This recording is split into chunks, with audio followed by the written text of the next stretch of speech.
안녕하세요. 김농사TV의 농사 김승현입니다. 어, 성공 사례, 좀 성공 사례 하나 더 소개시켜 드릴까 합니다.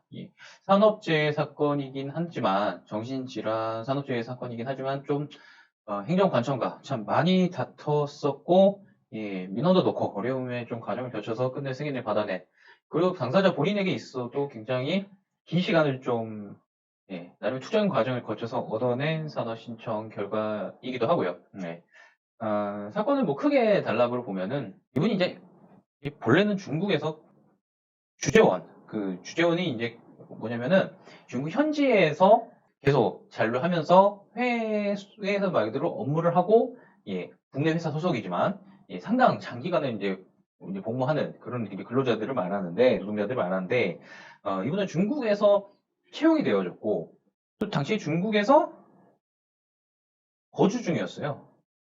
이 목적은 뭐 여러 가지 있지만 뭐 자녀 교육 문제 뭐 이런 문제 때문에 그러니까 쉽게 얘기하면은 중국에서 말 그대로 일을 계속 해야 되는 하기로 하는 상태에서 이제 업무를 이제 시작을 했단 말이죠. 그런데 이제 회사가 문제는 아마 코로나 때였을 것 같아요. 이제 코로나 때 이제 코로나가 이제 중국에서 시작이 되었잖아요. 이때 당시 이제 중국에 계셨는데 이제 상황이 긴급해지니까 이제 뭐 가족도 한국으로 이제 대피시키고 본인도 한국에 잠깐 들어왔다 나가는 이런 과정이 이제 회사가 굉장히 좀 마음에 안 들어했던 거죠. 이러니까 이제 회사가 처음으로 했던 게 정직이라는 이제 징계를 추진했고 그 다음에 추진한 게 사실은 이 정직보다 더 무서운 게 이분한테 제일 무서운 거는 배치 전환. 어디로? 한국으로. 근데 제가 말씀드렸잖아요. 중국에서 다른 회사에서 일하던 사람이 채용했고, 중국에 거주하고 있었고, 자녀 교육 문제로 원래 중국에 있었던 분이잖아요, 이분이. 그러니까 중국에서 나오고 한국에 오란 소리는 사실상 회사를 나가라는 그런 얘기예요. 네. 이거 이제 불복해가지고 상당 기간, 오랜 기간 좀 법적 다툼을 하셨고, 현재도 이 법적 다툼이 좀 완료가 되어지진 않은 상태이긴 합니다. 저희가 이제 이 배치 전환 사건과 정직 사건도 좀 다뤘었는데, 이거 뭐 차후에 뭐 얘기 드릴 수 있으면 좀 분리해서 얘기 드리도록 할게요. 참 엎치락뒤치락을 많이 했던 사건이고, 지금 정직 사건은 결국에는 법원까지 가서 이제 종료가 되어졌습니다. 이분이 결국 노동자가 승소한 것으로. 뭐 긴급한 상황에서 좀 대피 좀 했다 그래서 뭐 정직하고 뭐 이것도 뭐 가진 사유를 다 돼서 만들었는데 노동위원회가 이거 황당하게 좀 기각을 했었던 사건이에요. 근데 이제 결국에는 뭐 제가 누누이 말씀드리지만 잡힐 사건은 잡힙니다. 결국 이 사건을 잡혀가지고 그거 이제 사용자 쪽에서 이제 돈 다 물어내고 이랬던 사건인데 이 배치 전환이 아직도 안 끝났어요. 이거는 이제 배치 전환 사건 노동위원회에서 다 승소해서 올라갔는데도 여전히 지금 법원에서 계류 중이다 이렇게 말씀드릴게요. 이러한 또 과정에서 뭐 가족하고 떨어져 있는 문제, 징계에 반복되는 문제, 그다음에 또 이제 임금이 안 나오는 뭐 그런 시기에 대한 문제, 굉장히 정신적 스트레스가 이제 굉장히 강했죠. 그런 상황에서 이제 정신질환에 대해서 산후조회 신청했을 때 컨텐츠 자체만으로는 제가 보기에는 산재 신청은 뭐 결과값은 나갔어야 되는 말 그대로 질병과 업무 간의 인과관계, 업무의 그 갈등이라는 구성 요건 이게 스토리텔링이 굉장히 잘 되는 특히 정신질환 산재에서 가장 중요한 게 이 스토리텔링입니다. 스토리가 나와야 돼요. 이 관계가 아주 잘 이루어지는 그런 사건이었죠. 근데 이제 문제가 뭐냐? 이분이 결국 이제 자녀 교육 문제, 중국 거주 문제 이걸 해결하기 위해서 이 다툼의 과정에서 국내가 아니라 결국 중국으로 들어갑니다. 중국에서 들어가서 생활을 하면서 이 법적 분쟁을 계속 이어나가야 되는 이런 상황이 되니까 이제 좀 어려워지는 거예요. 이 산재는. 이 산재가 왜 그러냐면요. 기본적으로 산재는 국내 4대 보험이에요. 이게 국가가 운영하는 보험 운영자가 국가고요. 그 다음에 보험 가입자들이 이제 회사죠. 회사.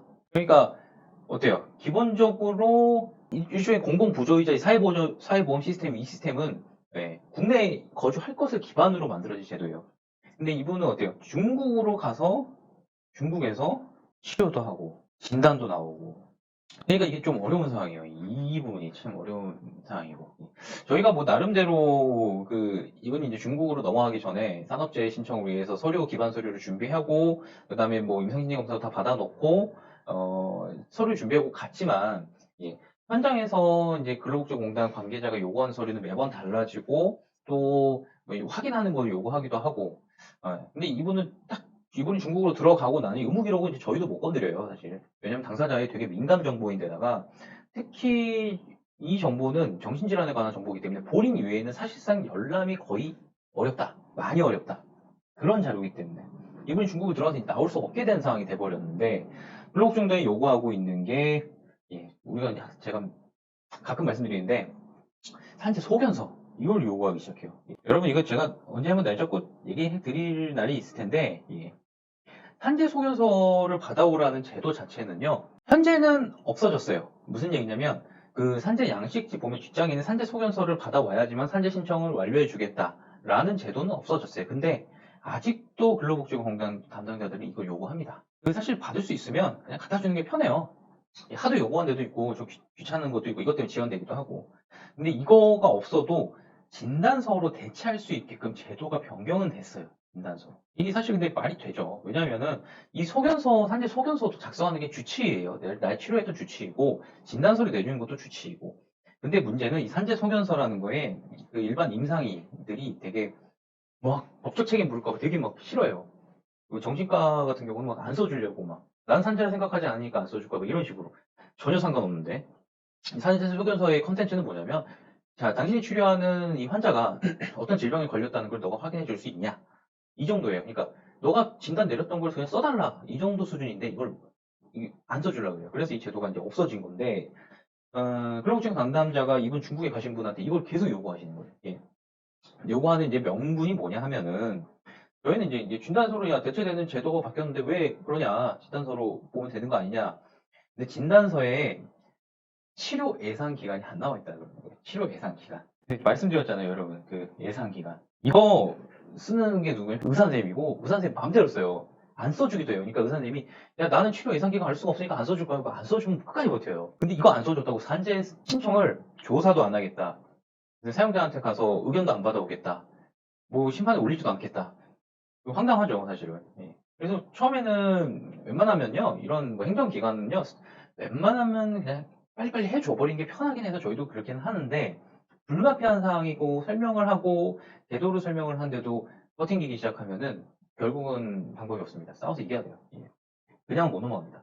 근데 이제 간혹 이렇게 설명을 하고 제도로 설명하면은 수긍을 하고, 그래 이제 우리가 바꿔줄게 이렇게 해서 해주는, 정상적인 공무원이, 제가 보기엔 정상적 공무원이에요. 있는 반면에 되게 좀 뭐랄까요, 뭐 생존을 이렇게 해라는 공무원도 되게 많아요. 물론 여기 공무원은 아니에요. 공공기관이긴 하지만 근로복지공단이, 중공무원 정도. 근데 여기서 하는 행동이 그냥 반려를 해버리더라고요. 이게 저희가 여기 이제 설명이 이렇게 쭉 나오지만, 이게 이제 배경이잖아요. 이 사건의 배경. 아까 제가 설명 배경이고, 요 문제가 이제 문제가 되어지는 건데, 이걸 갖다가 설명을 해도, 나는 모르겠다. 그냥 내보내주고, 나는 그냥 반려하면 된다. 뭐 이런 식이에요. 대체라. 대체라 식으로 나오더라고요. 요 부분일 땐 어떻게 해야 될까요? 대체라 하고 나오시면은 열심히 째드려야 돼요. 진짜로. 그 방법밖에 없어요.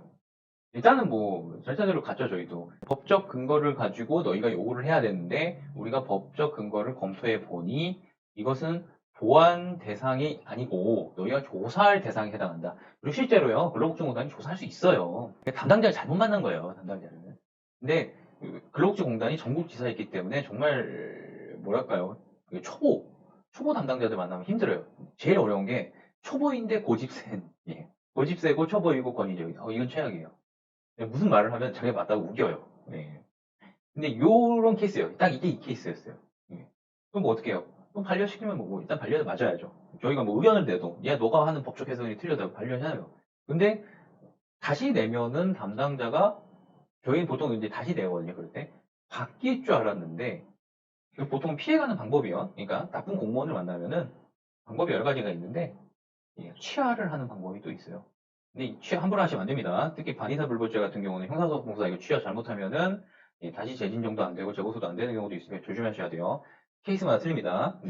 취하를 해서 담당자 교체를 유도하는 방법이 있어요. 저희가 이제 이 방법을 이제 써본 거죠. 근데 이게 안 먹힌 거예요. 그리고 또 그놈. 저희는 이제 그놈이라고 하는데 그놈한테 또 갔어요. 어떻게 해야 돼요? 또 하는 짓이 또 반려하겠다 그러고 있어요. 어떻게 해요? 이제는 단순히 의견을 내는 수준은 안 돼요.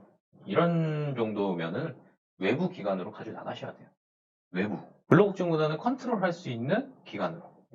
이제 순차적으로 방식을 올려가는 건데, 뭐 행정부를 컨트롤하는 건 뭐 국민신문고가 이제 가장 보편적인 방법이고, 그 다음에 뭐 감사를 청구하는 방식도 있을 것이고, 그 다음에 행정부를 이제 견제하는 뭐 국회를 통한 민원을 통한 방식도 있을 것이고, 이렇게 수위를 점점 올려나가는 방식을 써야 돼요. 이 공무원에 대해서도 저희가 뭐 그렇게 썼죠, 방식을. 그러니까 이제 결국에는 예, 담당자가 교체됐습니다. 저희가 그런 생각 많이 들어요. 저희는 이걸 업으로 하니까 뭐가 맞고 아닌 걸 아는데도 이 정도인데 일반 국민이 가면 얼마나 더 하겠어요, 사실은. 네, 내가 마저 하고 뭐 이러고 있을 거 아니에요. 안타깝습니다. 예.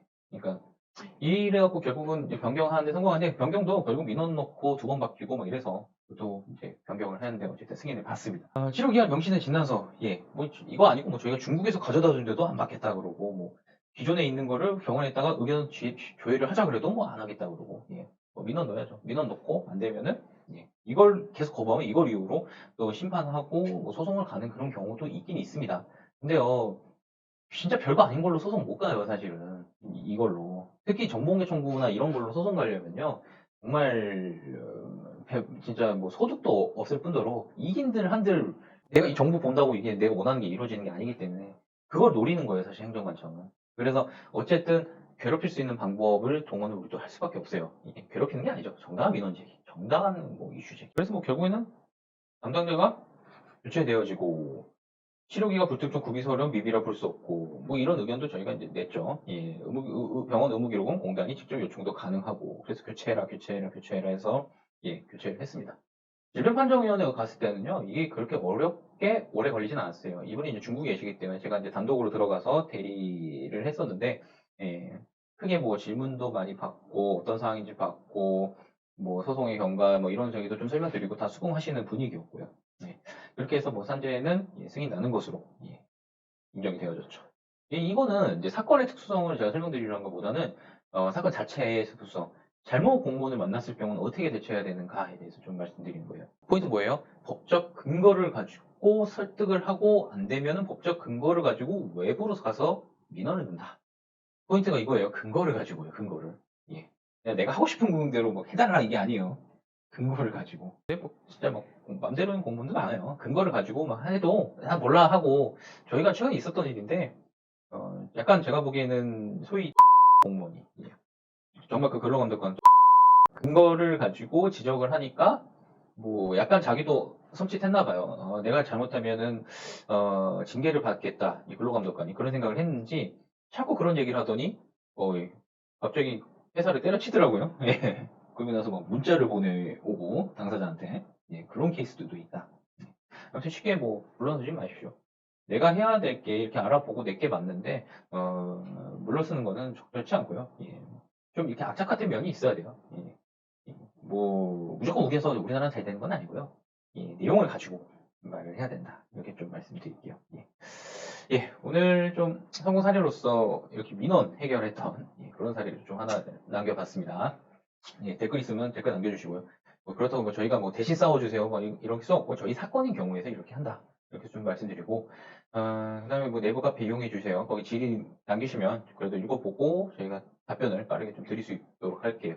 네이버 카카오톡에 친구 찾기에서 농구업의 시선을 검색해 주셔서 예, 말씀해 주시면은 저희가 거기다가 드립니다. 예, 간단히 드리도록 하겠습니다. 간단히라는 뭐 예, 말씀 주시고 깊은 내용 상담은 예, 오래 들을 수밖에 없어요. 이렇게 잠깐 들어서 알 수가 없어요. 다만 긴급하고 필요한 내용은 바로 얘기해 드릴 수 있다. 이렇게 설명드릴게요. 예, 오늘 여기까지 하고요. 좋아요, 구독 이렇게 해서 부탁드리겠습니다. 여기까지 하겠습니다. 감사합니다. 예, 그리고 저희 김농사 TV에서는 예, 좀 고정적으로 하나 좀 채널 하나 마련을 할까 해요. 뭐 별도의 채널을 뭐 한다는 얘기가 아니라 이것도 직장 내 괴롭힘인가요? 라는 주제를 가지고 예, 좀 상황 설명, 사연 설명 드리고 좀 자체적인 좀 평가를 해보려고 합니다. 요즘 어떻게 돌아가고 있나? 과연 맞는 것인가? 아닌 것인가? 예, 좀 이렇게 말씀을 좀 드려보려고 해요. 그러려면 여러분들이 좀 사연이 필요합니다. 물론 상담을 통해서 많은 내용에 접하기는 하고 있는데요.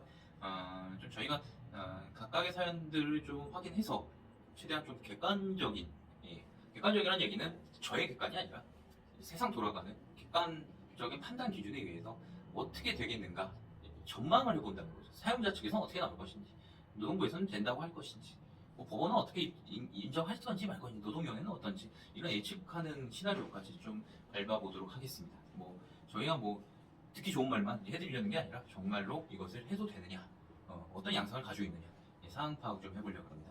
예, 이와 관련한 방법으로는요, 저희 뭐 유튜브 댓글로도 남겨주셔도 되긴 하는데, 말머리를 좀 달아주셔야 돼요. 유튜브 댓글 때도 시간 괴롭힌 사연 신청, 또는 카카오톡에서는 노무법의 시선입니다. 친구 찾기를 해서 말머리로서 시간을 괴롭힌 사연 신청이라는 말머리 남겨주시고, 네이버 카페가 제일 좋아요. 사실 여기가 일목정연하게 좀 볼 수 있거든요.